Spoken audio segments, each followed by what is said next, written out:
IPL-ൽ ഇന്നലെ അരങ്ങേറിയ മുംബൈ ഗുജറാത്ത് മത്സരം ക്രിക്കറ്റ് ലോകത്ത് വലിയ ചർച്ചാ വിഷയമായിരുന്നു. കളിയിൽ 6 റൺസിനാണ് മുംബൈയെ ഗുജറാത്ത് പരാജയപ്പെടുത്തിയത്. എന്നാൽ കളിയേക്കാളും കാണികൾ കൂടുതലും ശ്രദ്ധ കാണിച്ചത് മുംബൈ നായകനായ ഹാർദിക് പാണ്ഡ്യക്കെതിരെ പ്രതിഷേധിക്കാനായിരുന്നു. മുംബൈ ഇന്ത്യൻസിനു വേണ്ടി ക്യാപ്റ്റനായി അരങ്ങേറ്റം കുറിച്ച ഹാർദിക് പാണ്ഡ്യയ്ക്ക് ഇന്നലെ ഒട്ടും നല്ല ദിവസമായിരുന്നില്ല. തോൽവിക്ക് പിന്നാലെ കാണികൾ രൂക്ഷമായ വിമർശനങ്ങളുമായി പാണ്ഡ്യയ്ക്ക് നേരെ എത്തുകയുണ്ടായി.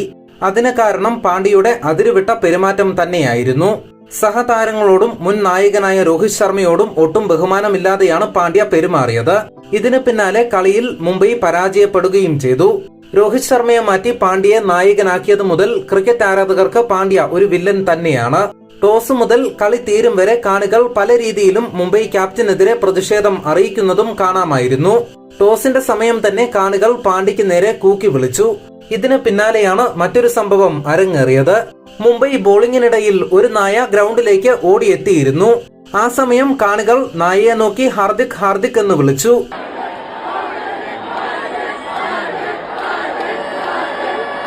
കാണികളുടെ പെരുമാറ്റത്തിൽ ആദ്യം അമ്പരന്ന പാണ്ഡ്യ പിന്നീട് നായയുടെ അടുത്ത് പോയി കൊഞ്ചിക്കാൻ ശ്രമിക്കുന്നതും കാണാം. എന്നാൽ മൈൻഡ് പോലും ചെയ്യാതെ നായ അതിന്റെ പാട്ടിന് പോയി.